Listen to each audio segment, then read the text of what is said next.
यार विमर्श करने वाली बात है। भैंसियों भी हमको धक्का मार के भगा रही है कि आप भागिए, हम लोगों को कुछ लाभ नहीं मिलता है, क्योंकि जो इनके लिए भूसा आता है वो भूसा तो अधिकारी खा जाते हैं। बाढ़ में जब ये लोग भैंस को लेकर जब जाते हैं बनाल बना कुल डूब गल, परोरा मरोरा कुल टूटू गल के नीचे चल गया। आधा तिया पत्थर लगाए थे, आधा तिया कुल छोड़ के भैया जकर घर द्वार बढ़ जाये तो ना डर लगी तो घर और छोड़ के भाग जालू लोग। हाँ अच्छा, गोरू बछरू सब चल जाये। अब भूसा उसवा कैसे लेके जालू लोग? भूसा नैया से जाला। आदमी रहा चाहे मरा चाहे जरा केहू देखे वाला ना बा। प्रशासन के तरफ से जब वोट लेवे के रही तो सब आई, और एक बाद वोट का काम खत्म तो केहू जाके। नमस्कार दोस्तों, मैं अंगारालाल। अभी मैं गाजीपुर जनपद के करंडा क्षेत्र के मोहबलपुर ग्राम सभा में उपस्थित हूँ। ये हमारे पीछे देख रहे हैं माँ गंगा जी का रौद्र रूप, जिसको देखने के बाद हर किसी के दिल जो है कांप उठेगा, क्योंकि ये जो मंजर दिख रहा है आप लोग को, ये वाकई में वही मंजर है जो बाढ़ ग्रसित एरिया, जो गंगा माँ के तटवर्ती के इलाके के लोग रहने वाले हैं, वो लोग इस रौद्र रूप को देखकर डर जाते हैं। और इस तरह से डरते हैं कि कहीं माँ गंगा का जलस्तर इस कदर बढ़े न कि हमारे घरों में पानी आ जाए और हम लोगों को मजबूरन पलायन करना पड़े।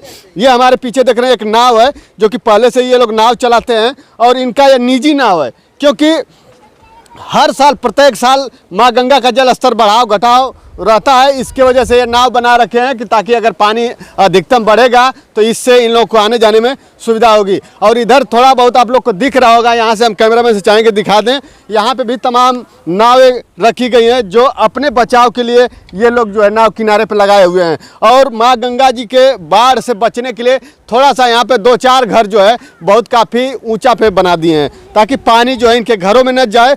लेकिन फिर भी जो है माँ गंगा के रौद्र रूप के आगे सभी लोगों की उपाय फेल है। आज जो ये देख रहे हैं मड़ई है एक, इस मड़ई के अंदर पानी प्रवेश कर चुका है, और जिसका यह मड़ई है उनसे बात करेंगे कि आखिर में पानी कब मड़ई में प्रवेश किया है, इन लोग को कैसे मालूम हुआ, और कब जो है ये लोग घर छोड़ के बाहर निकले, क्या हुआ। अभी माँ गंगा का ये देख रहे हैं पानी यहाँ तक है, और इधर जो है इनका पक्का मकान है। थोड़ी देर में हो सकता है शाम तक जो है ये पूरा डूब जाएगा, हम जहाँ खड़े हैं। और यहाँ पशु के लिए चरनी बनाई गई है, नाद है, जहाँ चारा खिलाते हैं। बांध के देख रहे हैं कि पानी इस तरह से बढ़ रहा है कि ये जो है ये यहाँ तक भी पानी आ गया है। कुछ ही देर में हो सकता है यह पानी जो है आगे तक चला जाएगा। आइए हम थोड़ा इन लोग से बात कर लेते हैं। ये भैंस थोड़ा भड़क रही है ना, इसलिए हम कर रहे थे। देखिए यही पास के रहने वाले हैं लोग, इसी गांव के, और गांव के क्या इन्हीं लोग का यह घर है, और इस माँ गंगा के बिल्कुल तट पे बैठे हुए हैं। क्या नाम है सर जी? रामराज। अच्छा, आपका घर है ये? नहीं, हमारा घर नहीं, हमारे पीछे इनके है थोड़ा। अच्छा, पानी का क्या स्थिति है अभी? पानी बढ़ रहा है। बढ़ रहा है? कितना तेजी से लगभग बढ़ रहा है? लगभग कितना बढ़ते हुए? कल से कम है। कल से थोड़ा कम है। कल से कम है? हाँ, थोड़ा बहुत बढ़ा है बाकी। अच्छा, जिनका यह पशु है और जिनका मड़ई है उनसे भी बात करने की कोशिश करेंगे। आप ही का है? थोड़ा सा तब खड़े होके आ जाइए। अभी जो है यह पानी कल कहाँ था? कल हाँ वहाँ था, मतलब आगे था कल पानी? आगे वो घास तक। अच्छा, घास तक था। हाँ। और आज जो है आज यहाँ सुबह में कहाँ तक था? सुबह में यही खूंटा तक था। ये खूंटा डूबा नहीं था ये वाला? ये वाला नहीं डूबा था। और वो वाला डूब गया था? हाँ, डूब गया उतना ही। अरे वो नहीं डूब, वहाँ तक पानी था। ये अभी आज ये यहाँ तक हो गया, और कल तक हो सकता है जहाँ पे हम खड़े हैं ये भी डूब जाएगा। पानी इस तरह से बढ़ रहा है। अच्छा, आपकी खेती किधर है? खेती बाड़ी नहीं है। खेती बाड़ी नहीं है? नहीं, पूरा सब डूब गया। तब खेती नहीं है तो फिर कैसे खेती बाड़ी आपका पूरा डूब गया? खेती बाढ़ में है ना, वहाँ पे उधर था गंगा जी में। अच्छा, उधर सब डूब गया है। मतलब देखिए एक चीज़ हम बताना चाहेंगे खेती के बारे में, कि ये लोग, इनके पास खेती बाड़ी नहीं है, इसी खेत है ही नहीं, इसलिए कह रहे हैं कि हमारे पास खेती बाड़ी नहीं है। क्यों? क्योंकि यहाँ पे गंगा माँ के तट पे जितना भी खेत दिख रहा है, जितना, ये सब लोग दूसरे का है। और ये लोग क्या करते हैं कि पसंगी पर लेकर जो है खेती करते हैं। अब देखिए कहानी यहाँ पे सोचिए कि इन लोगों के साथ किस तरह से बर्ताव होता है, और ये कुदरत का है या फिर क्या है, आप क्या कहेंगे कमेंट में जरूर बताइएगा। लेकिन मैं थोड़ा बताना चाहूँगा, जिनका यह खेत है, ये माँ गंगा में अभी बाढ़ में डूब चुका है, वो खेत जो है दूसरे का है, लेकिन ये लोग पसंगी पर मान लेते हैं 10,000 20,000 रुपया बीघा देकर जो है ये लोग खेती किए हैं।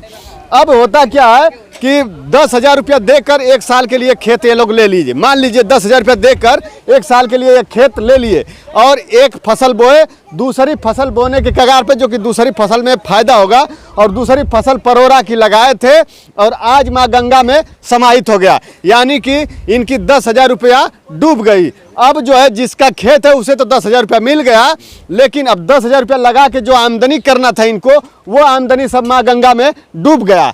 अब जो है तीसरी तरफ से नुकसान देखिए, जब बाढ़ ग्रसित एरिया घोषित कर दिया जाता है और आपदा विभाग जब आके इनका फसल देखता है कि डूब गया है, तो इनके फसल का मुआवजा देने के लिए जब आते हैं लोग, तो वो जो है फसल का मुआवजा जिनका खेत रहता है उनको मिल जाता है, यानी कि 10,000 वो तो प्रॉफिट कर लिए, और जब फसल डूबने के बाद जो मुआवजा मिलता है वो भी मुआवजा उन्हीं को मिल जाता है, यानी कि इनका 10,000 रुपया इधर से भी गया और जो फसल गई वो भी चला गया, और जो सरकार की तरफ से राहत मिलने वाली थी वो भी चला गया। तो यानी कि सभी तरह से जो है इन लोगों को दिक्कतों का सामना करना पड़ रहा है।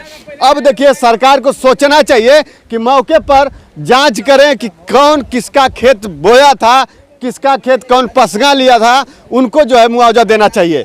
अब ये किस तरह से होगा, हम तो इंजीनियर है नहीं, इंजीनियर लोग सर्च करके रिसर्च करके इन लोग को मुआवजा देने का काम करें, हमारी यही दरख्वास्त है। क्योंकि पिछली साल भी जो है बाढ़ आई थी और तमाम फसलें, अभी तो बहुत नीचे माँ गंगा का जलस्तर है, लेकिन पूरे सिवान जो ताल था, पूरा सिवान ताल पूरा डूब गया था और बहुत फसलें नुकसान हुई थी, लेकिन उन फसलों का मुआवजा जो है जमींदारों को मिला, न कि पसंगी पर लेने वाले खेतिहरों को मिला। तो ये थोड़ा सा विचार करने वाली विषय है, हम चाहेंगे कि इस पर विचार विमर्श करें और जो पसंगी पर खेती लिए थे उनको जो है मुआवजा देने का काम किया जाए। तो और लोग हैं, क्या नाम है चाचा जी? राजेश। आपका भी फसल डूब गई है? हाँ, फसल डूब गया। अच्छा, तो आप कितना लगाए थे खेत? और 1.5 बीघा था। क्या बोए थे आप? परोरा। पूरा सब डूब गया? सब गया। अभी परोरा की इस समय निकल रहा था ना? अभी निकल रहा था। कितना डेली इनकम हो जा रही थी? और 2-4 हज़ार हो जा रहा था। देखिए मतलब कि परोरा की खेती थी और 2-4 हज़ार रुपये मंडी में ले जाकर इनकम करते थे, लेकिन आज जो है इनकी कमर टूट गई। जो 2-4 हज़ार रुपये इनकम होती थी वो बाढ़ में डूबने की वजह से वो सब खत्म हो गई। हाँ, सब पूरा खत्म हो गया है। दुख तो होता होगा? बराबर दुख होगा ना। अच्छा, पसंगे कितने पे लिए थे? 15,000 का था। तो वो तो पैसा दे दिए हैं पूरा? वो पूरा ले लिया। अभी बाढ़ में फसल डूब गई है, वो तो डूब गया। राहत कोष आएगा तो वो पैसा मिलेगा आपको? वो का किधर मिलेगा, जिसका है उसको मिलेगा। सोच लीजिए, ये पसंगी पे 15,000 रुपया बीघा, 15,000? हाँ। 15,000 रुपया बीघा पे पसंगी के खेत लिए थे और फसल डूब गई। 15,000 रुपया दे भी दिए हैं, और फसल डूबने के बाद जो राहत सामग्री आएगी, जो इनको आपदा का लाभ मिलने वाला है, वो अब इनको नहीं मिलेगा। वो पैसा जिनका खेत है उन्हीं को मिल जाएगा। उनको मिलता है। तो वो फिर देते नहीं है दोबारा? नहीं देंगे, वो अपने पास रखेंगे। मतलब कि फसल बर्बाद इनकी, ये तो पूरे साल के लिए ले लिए थे, फसल बर्बाद इनकी और मुआवजा किसी और को। सोचने वाली बात है। क्या नाम है माता जी? हम ना बोल पाए। अच्छा चलिए, ना आपने नामो बताओ, मैं ना बोल पे वो आवा इधर तक। हाँ? राधिका देवी। अच्छा, गंगा माई का पानी बढ़ा था ना? हाँ, बड़ा था। डर लगा बछरू था? सब भीजे लगल, कुल काट के बाहर घर में बांधल हूँ, तनी ऊँच बा वो में बनाल बना। हाँ। और कुल डूब गल, परोरा मरोरा कुल वो टूटू गल और के नीचे चल गया। हाँ। आधा तिया पत्थर लगाए थे, आधा तिया कुल छोड़ कर चले गए। हाँ। कुल जब गिरे लगल जमीन तो 10-20 बोरिया हुआ डाल के फिर चले गए। अच्छा, हाँ, आल लोग प्रशासन के हाँ लोग? हाँ, आल रहन लोग, मतलब मजदूरा जब पत्थर लगाए थे तो उन लोग आए हैं, वो 10-20 बोरिया वहाँ 100 बोरिया डाल कर फिर चले गए, फिर अभी आए नहीं। देख लीजिए, मतलब कि आए लोग और पत्थर लगाए, लेकिन माँ गंगा का रौद्र रूप के आगे उनका भी दिमाग फेल हो गया और छोड़कर चले गए। अब ये लोग जो है गांव के हैं, अब डूबी बही, अब में इदमी रहा चाहे मरा चाहे जरा, केहू देखे वाला ना बा। प्रशासन के तरफ से भी ना जब केहू? वोट लेवे के रही तो सब आई, और एक बाद वोट का काम खत्म तो केहू जाके ना आई। चाहे माता बहने, चाहे डूबा, चाहे मरा, चाहे कुछ भी होगा। यहाँ लोग वही तरह नाव पे चढ़ के वैसे वैसे घूम घाम के बस जा घर चल जी लोग फिर ना पूछे ही लोग। हाँ। देखिए भैंस भी इतना सफल कुल भी बूढ़ जाई बाकी केहू एक पैसा ना मिली। 5-5 किलो अनाज मिली, 10-10 किलो चाहे 5-5 किलो घर पीछे वो एक गो जेखर घर धार दियात बा ओकर लोटा गिन के दिया जी, एक बाद कुछ ना मिली, कुछ ना मिली। कितना विचार विमर्श करने वाली बात है। मरचा बोवाल रही भिन्न अथु अजड़ा बजड़ा कुल फसल चल जाये बाकी कुछ ना मिले। विचार विमर्श करने वाली बात है। भैंसियों भी हमको धक्का मार के भगा रही है कि आप भागिए, हम लोगों को कुछ लाभ नहीं मिलता है, क्योंकि जो इनके लिए भूसा आता है वो भूसा तो अधिकारी खा जाते हैं। बाढ़ में जब ये लोग भैंस को लेकर जब जाते हैं सड़कों पे रहने के लिए विद्यालय में, तो इनको जो है एक टाइम केवल थोड़ा सा चारा मिलता है और बाकी भूखे रहना पड़ता है। इसलिए ये हमें धक्का मार के भगा रही है कि आप भी भागिए, अधिकारी चोर है, हमारा चारा खा जाते हैं, तो आप हमें दिखा के क्या करेंगे, क्योंकि हम तो माँ गंगा के आगोश में जा रहे हैं, हम इसमें तैरेंगे। कितनी बड़ी बात है, कितनी शर्म की बात है। आइए माता जी और इनसे भी जान लेते हैं इनका भी दर्द थोड़ा बहुत। क्या नाम है माता जी? कमलवत। अच्छा, अभी माँ गंगा का जलस्तर बढ़ रहा है, पानी बढ़ा था बहुत तेज, का लगा था, डर लगा था? काहे ना डर लगी भैया, जकर घर दुआर बढ़ जाए तो ना डर लगी। तो घर और छोड़ के भाग जालू लोग? हाँ। अच्छा, गोरू बछरू सब चल जाये। अब भूसवा उसवा कैसे लेके जालू लोग? भूसा नैया से जाला। अच्छा। हाँ। तो बड़ा दिक्कत होता है। मड़ैया के कर आपका ना नहीं, यानी कि पानी बढ़ा था, ये लोग कब मालूम भला यहाँ पानी भरल है? काले का भरल है। काले का। बड़ा डर बा। आई लोग कैसे रहत हम लोग।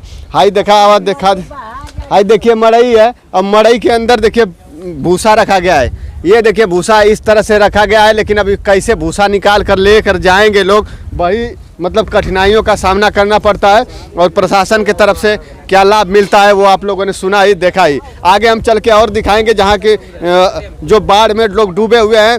मैं पिछली साल जो वीडियो में दिखाया था नाव के माध्यम से, वो मैं दिखाऊंगा आगे चल के। आप लोग वीडियो में बने रहिए, चैनल पर बने रहिए। तो बस दोस्तों इस वीडियो में इतना ही, फिर मिलते हैं अगली वीडियो में। तब तक के लिए धन्यवाद। जय हिंद, जय भारत।